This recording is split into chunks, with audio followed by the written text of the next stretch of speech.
उधर ईरान को लेकर भी अमेरिका के साथ रूस और चीन का तनाव बढ़ सकता है। अमेरिका इस वक्त ईरान में तख्ता पलट के चक्कर में है। ट्रंप ईरान को धमकी भी दे चुके हैं। इस बीच ईरान में 12 दिन भी खामेनेई के खिलाफ विरोध प्रदर्शन चल रहे हैं। इधर 100 से ज्यादा शहरों में जबरदस्त हंगामा है, आगजनी है, तनाव है। शिराज, अब्दाना समेत कई शहरों में गृह युद्ध जैसी स्थिति है। प्रदर्शनकारियों के निशाने पर ईरान की एलीट फोर्स IRGC और खामेनेई है।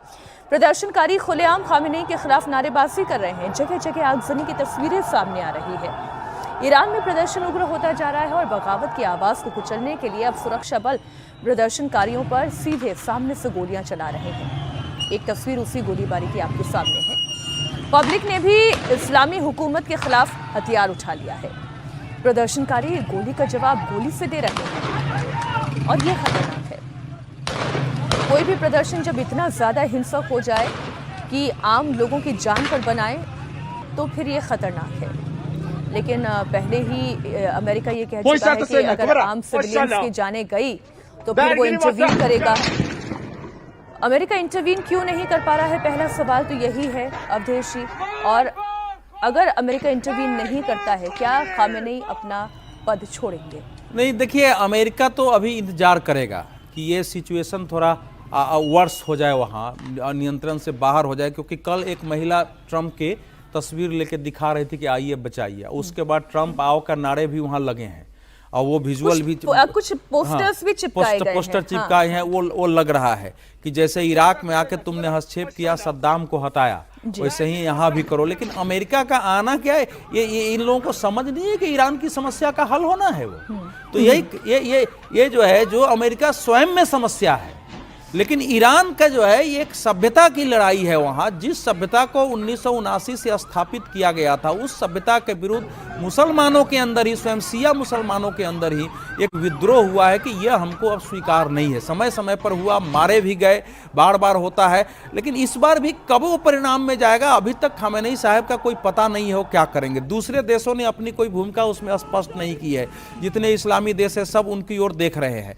तो अभी ये क्लियर नहीं है। क्लियर केवल इतना ही है कि 1979 में जो इस्लामिक क्रांति हुआ है उसके विरुद्ध एक व्यापक असंतोष है उस सिस्टम के विरुद्ध। क्योंकि IRGC पर, बाकी तो मेरी समझ में आता है, IRGC पर हमला करना, उस पर AK-47 चलाने का मतलब यह हुआ कि IRGC इस्लामिक आर्मी का वो जिहाद की द्योतक वहां है, वो उस पर हो रहा है बराबर। अमेरिका और इजराइल क्या करेंगे? परसों बेंजामिन नेतन्याहू और ट्रंप साहब की मीटिंग हुई है ईरान को लेकर के।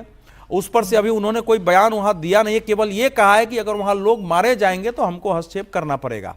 तो वहां जो भी हो, लेकिन इस समय का सिचुएशन अच्छा नहीं है दुनिया को।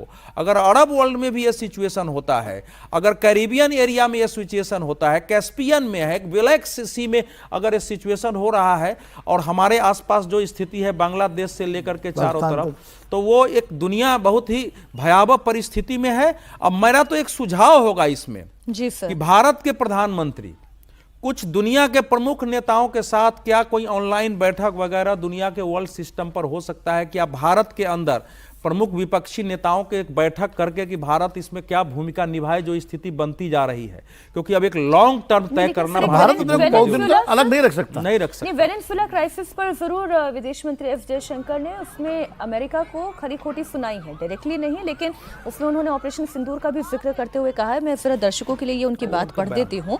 विदेश मंत्री ने कहा कि आज की दुनिया में देश वही करते हैं जिससे उनका फायदा हो, लेकिन दूसरों को मुफ्त की सलाह जरूर देते हैं। ये विदेश मंत्री एस जयशंकर कह रहे हैं। हाँ, नाम तभी मैंने कहा कि नाम नहीं लिया, लेकिन मुफ्त की सलाह देने वाले कौन हैं? वो अमेरिका ही तो है। ऑपरेशन सिंदूर के दौरान भी कुछ देशों ने कहा कि उन्हें तनाव की चिंता है। सच में है क्या? वो ये पूछ भी रहे हैं, सच में क्या उन्हें वाकई में तनाव की चिंता है? तो पहले अपने क्षेत्र को देखिए और फिर बताइए कि कितनी चिंता है। भाई, ये डबल स्टैंडर्ड है ना वेस्टर्न कंट्रीज का, अमेरिका का, यूरोप का, कि आप का जो मन में आए करिए। आप इराक में घुस जाइए, आप कुवैत में घुस जाइए, आप जो है अफगानिस्तान को बर्बाद कर दीजिए, सीरिया में घुस जाइए, और बाकी जगह आप उपदेश दे दीजिए। सरमन, आप सारे न्यूक्लियर हथियार बना लीजिए, जखीरा तैयार कर लीजिए, और भारत अगर परीक्षण करता है तो आप प्रतिबंध लगा दीजिए, या जो शांतिपूर्ण का कार्यों के लिए। तो ये जो पूरा है, और इसी डबल स्टैंडर्ड के कारण दुनिया में समस्याएं हैं। ये जो दोहरा मानदंड है कि अपने उनके जो साम्राज्यवादी हित हैं, जो कॉलोनियल इंटरेस्ट आज भी है, क्योंकि ठीक है 1945 के बाद डायरेक्ट कॉलोनियलिज्म खत्म हो गया, लेकिन आर्थिक जो साम्राज्यवाद है जो आज भी एशिया और अफ्रीका के देश भुगत रहे हैं, पश्चिमी देशों का अमेरिका के लीडरशिप में जो चल रहा है, उसके खिलाफ जब भी कोई देश या कोई लीडर खड़ा होता है तो आप देखिए कि कैसे पश्चिमी देश एकदम उसके खिलाफ हो जाते हैं। इसी का उदाहरण लीजिए, वेनेजुएला का उदाहरण ले लीजिए। ह्यूगो चावेज ने जब वहाँ की ऑयल कंपनीज का राष्ट्रीयकरण किया और उनको अपने इसके लिए इस्तेमाल किया तो पूरा अमेरिका, पूरा पश्चिमी देश के खिलाफ हो गया। इराक में इस तानाशाह थे कद्दाफी और ये सद्दाम, लेकिन उन्होंने अपने नेशनल इंटरेस्ट में उन्होंने वहाँ के ऑयल का इस्तेमाल किया, लेकिन आप उनको जो है निपटा दिया। तो आप दूसरे को शांति का उपदेश देते हैं। ये बड़बोला जो है राष्ट्र है अमेरिका की, जब अपने पर आती है तब कथनी करनी में उस वक्त फर्क तो होता सब है। भूल जाते हैं। अच्छा, इसलिए तब तो खबर मागा आ अमेरिका जाता है, से- मेक अमेरिका ग्रेट अगेन। लेकिन फिलहाल तो स्थिति यह है कि वहां पर डोनाल्ड ट्रंप, न्यूयॉर्क की ही खबर दे दूं कि डोनाल्ड ट्रंप के खिलाफ ही रिजीम चेंज के नारे वहां भी लग रहे हैं।